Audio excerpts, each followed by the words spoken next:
তোমরা 5 জনে মিললে যে আমার লেপিনটা সাফ করছো এর লেগে আমি ঠিক করছি তোমরা 5 জনে 25 টাকা করে দাম।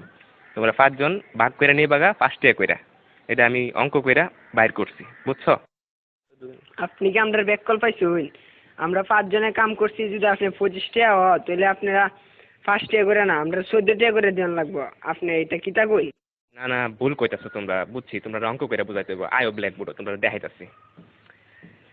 দেখো আমি কি লিখি, এই হইলো 25। 25 5 দিয়ে ভাগ করলে 5 টাকা থাকে। 25 2 এর মধ্যে যা না, কিন্তু 25 এর মধ্যে যা। 25 5 দিয়ে ভাগ করলে থাকে 5। এসব উল্টা পাল্টা ওইসব আপনি কইতে দিচ্ছেন, আমারটা দেন আপনি। চাইনি আমরা 5।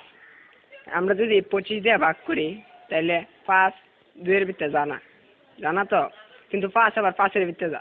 5 1 5 তাই 0 কাটতে লামাইলাম 2।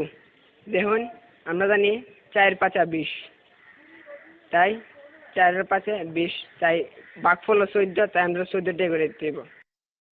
এইসব আদা সুদা কথা করতে শুনছো, আমরা তোমার গুণ করে দেয়া দিয়েছি। এই দেখো এটা হচ্ছে 5, 5 দিয়ে গুণ করলে হয় 25, বুঝতে পারছো? এটা আজাইরা ফাজাইরা আপনি কি সব করতেছেন? হ্যাঁ, আপনার হিসাব হয়েছে না, আমি আপনার আবার নতুন টিকা হিসাব করে দিতেছি। এটা কেন 14 আর 5 গুণ করলেও 4 5 20, 5 1 5, মোট কত হইল? 25। দেখছেন আমার হিসাব? অহন বুঝতে পারছি তোমরা সত্যি আসুদা।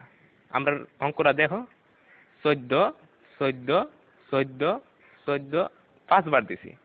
এই দেখো এখন 4টা 5 যোগ করলে এখানে হইতাছে কত হইতাছে দেখো, 4 আর 4 8, 8 আর 4 16, 16 আর 4 20। 1 21 22 23 24 25। দেখছেন না করে কাটায় কাটায় 25 টাকা। আপনি কি হিসাব শিখছেন সারা জীবন পড়ালেখা কইরা, কি বালের হিসাব? হালিয়ার হালাই কি বুঝাই গেল এটা আমারে?